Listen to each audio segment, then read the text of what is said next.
Salamo e fitu se fuluono. Ua faali mai le mana o le atua.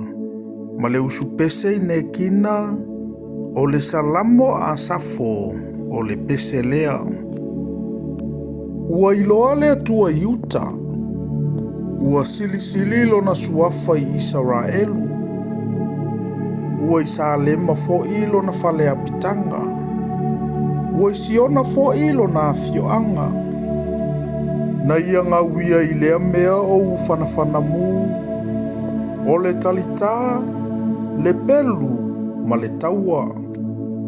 E pupula mai oe, e sili sili, e sili maunga o iai mea e sae ia.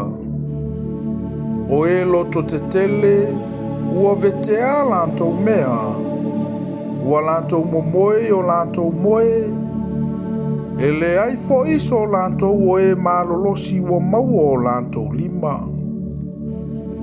Le atua o Iakopoe, o le awa inga ma ia te oe ua moe ngangase ai le kariota antoa ma le solo fanua.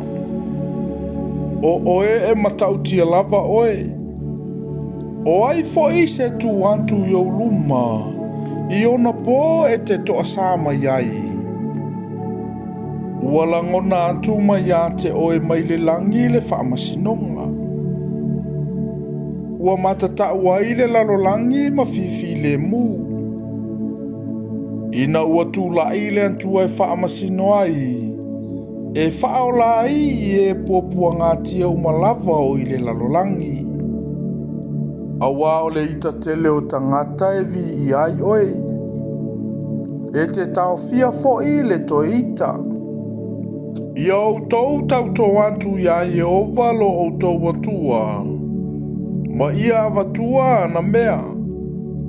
O i lantou uma o e vangavangai ia te ia. Ia lantou amatu mea alofa i le ua matautia. E whaamaula loina ia o loto alii. E matautia o ia e tupu o le lalolangi.